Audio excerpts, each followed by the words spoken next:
اللہ کے نبی صلی اللہ تعالیٰ علیہ وسلم مجلس میں بیٹھے ہیں۔ ایک صحابی کا مسئلہ تھا، ایک صحابی کا مسئلہ ایسا تھا کہ وہ صبح جلدی دوڑ کر کے چلے جاتے تھے۔ صحابہ نے ان کی شکایت کی کہ یہ فجر میں اتنی جلدی چلے جاتے ہیں کہ کسی سے ملتے ہی نہیں۔ حضور نے پوچھا کہ وجہ کیا ہے؟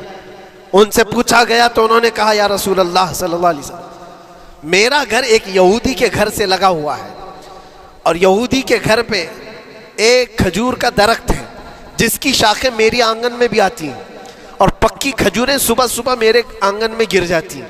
میں اس لیے جلدی دوڑ کر کے جاتا ہوں، میرے بچے اٹھنے سے پہلے وہ کھجوریں جمع کر کے میں اس یہودی کو دے دوں کہ کہیں انجانے میں میرا کوئی بچہ وہ کھجور کھا نہ لے، ہمارے لیے وہ حلال نہیں ہے۔ یہ صحابی رسول کا عمل تھا۔ اللہ کے نبی صلی اللہ علیہ وسلم نے فرمایا اپنے بچوں کو حلال کھلانے کے لیے اتنی فکر۔ عزیزان گرامی وقار، آپ سنیے، یہ تو حالات ایسے ہو گئے، یہاں بڑے بڑے درخت ہی نگل گئے، کھجور تو چھوڑے، ڈکار بھی نہیں، حرام چیزوں کے اوپر تو کئی لوگوں کی زندگیاں آباد۔ خیر، حضور پاک صلی اللہ علیہ وسلم نے ان کا مسئلہ دیکھ کر کے، ان کی تکلیف کو دیکھ کر کے اپنے صحابہ میں اعلان کیا، کوئی ہے جو اس یہودی کا درخت خرید کر کے میرے اس صحابی کو دے دے، میں اسے جنت میں پورا باغیچہ عطا کروں، جنت میں پورا باغ اسے عطا کروں۔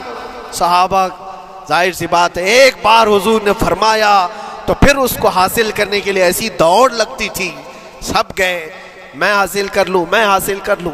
اب اس یہودی کو منانا تھا کہ تو ایک درخت جو ہے اپنے پڑوسی کو بیچ دے، آنگن میں اس کے ہے، بیچ دے۔ اب اس کو لگا کہ ان لوگوں کی ضرورت ہے، مجبوری ہے، تو وہ بھی اکڑ کر بیٹھا کہ مجھے بیچنا نہیں، مجھے دینا نہیں۔ اب سنیے میرے عزیزوں، مدینے میں ایک صحابی ہیں ابو دحداح، اللہ اکبر، کبھی میں پڑھتا ہوں تو حیرت ہوتی ہے۔ ابو دحداح مدینے کے اس صحابی کا نام ہے جن کا باغیچہ پورے مدینے میں سب سے مشہور ہے، ان کی کھجوریں سب سے مہنگی کھجوریں، اوالی مدینہ آج بھی مشہور ہے، جہاں کی اجوا کھجوریں بہت پسند کی جاتی ہیں۔ ابو دحداح کا باغیچہ بنا ہوا تھا، بڑا خوبصورت تھا، لوگ مثال دیتے تھے، تعریفیں کیا کرتے تھے، ابو دحداح کا باغیچہ مدینے میں سب سے قیمتی باغیچہ ہے۔ ابو دحداح حضور کی بارگاہ میں آتے ہیں، کہتے ہیں یا رسول اللہ صلی اللہ علیہ وسلم، اگر میں اس ایک درخت کو خرید کر کے وقف کر دوں تو کیا میرے آقا مجھے بھی ملے گا جنت میں؟ اللہ کے نبی نے فرمایا جو میں نے وعدہ کیا ہے وہ تجھے بھی عطا کیا جائے گا۔ ابو دحداح کہتے ہیں اس یہودی کے پاس سیدھے آتے ہیں، کہا کہ تو ایک درخت بیچ دے گا، بدلے میں تجھے بہت اچھی قیمت دیتا ہوں۔ اس نے کہا کیا دو گے؟ کہا مدینے میں ابو دحداح کا باغیچہ تمہیں پتہ ہے؟ اس نے کہا ہاں جانتا ہوں، نام بہت سنا ہوا ہے۔ کہا وہ پورا باغیچہ اس ایک درخت کے بدلے دے دیا جائے گا، ایک درخت کے بدلے دے دیا جائے گا۔ اس یہودی نے کہا کیا مذاق کر رہے ہو؟ یہ کیا مذاق ہے؟ میرے آنگن میں اگے ہوئے ایک درخت کی وجہ سے ابو دحداح کا اتنا قیمتی باغیچہ دے دیا جائے گا، یہ کیسے پاسبل ہے؟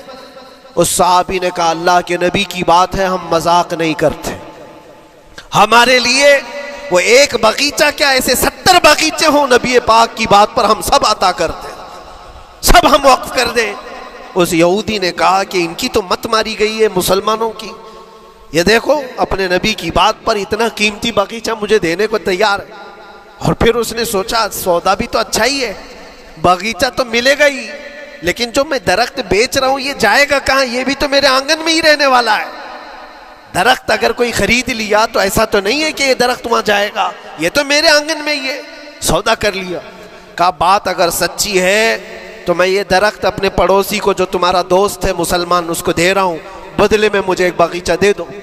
ابو دحداح نے اسی وقت لکھ کر کے دے دیا، یہ باغیچہ تیرے نام کا ہے۔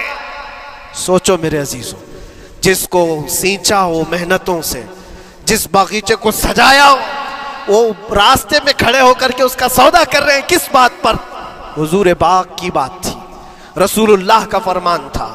آئے، ان کی بیوی ان کے بچے، باغیچے میں ہی گھر بنا ہوا تھا، نہایت ٹھنڈا گھر ہوا کرتا تھا، وہ لوگ سکون کے لیے وہاں بیٹھتے تھے۔ ابو دحداح اپنے باغیچے کے دروازے پر آئے، پھاٹک پر، اندر نہیں آتے، باہر کھڑے ہو کر کے اپنی بیوی کو پکارتے، ام دہدا پوچھتی ہے، وہ آواز آتی ہے، کیا وہ اندر کیوں نہیں آتے؟ باہر کھڑے ہو کر ابو دہدا کہتے ہیں، بیگم باہر آ جا، یہ باغیچہ بک چکا ہے، اب ہمارا نہیں ہے، سامان لے، بچے لے اور باہر آ جا۔ بیوی نے کہا، یہ کیسے اچانک؟ نہ کچھ کہا نہ کچھ بتایا، لیکن وہ عورتیں دنیا دار عورتیں نہیں تھیں۔ وہیں سے اندر سے کہتی ہے، ابو دہدا میرا تم پر یقین ہے، اگر سودا کیا ہوگا تو بہت بھاری سودا کیا ہوگا، ورنہ ابو دہدا کا باغیچہ مدینے میں بیچے جانے کے قابل نہیں ہے، کون ہے جو اس کی قیمت لگائے گا؟ میرا گمان یہ ہے کہ میرا شوہر اگر سودا کیا ہوگا تو بہت اونچا سودا کیا ہوگا۔ ابو دہدا نے کہا، میری رفیق حیات باہر تو آ جا، میں تجھے بتاؤں کون سا سودا کیا ہے، باہر آ جا۔ بچوں کو لیتی، اپنا سامان سمیٹتی ہے اور اسی وقت باغیچہ چھوڑ کر کے باہر نکل آئی۔ ابو دہدا سے پوچھتی ہے، یہ اچانک سودا کرنے کی کیا ضرورت پیش آئی؟ یہ اس طرح سے اچانک تم نے سودا کر لیا اور مجھے باہر بلایا، کیا سودا کیا، کتنے پہ بیچا؟ ابو دہدا نے کہا، میرے ہاتھ میں پیسہ تو 1 روپیہ نہیں، 1 درہم نہیں ہے۔ کہا، پھر کتنے میں بیچا؟ کہا، اندازہ بھی نہیں کر سکتی۔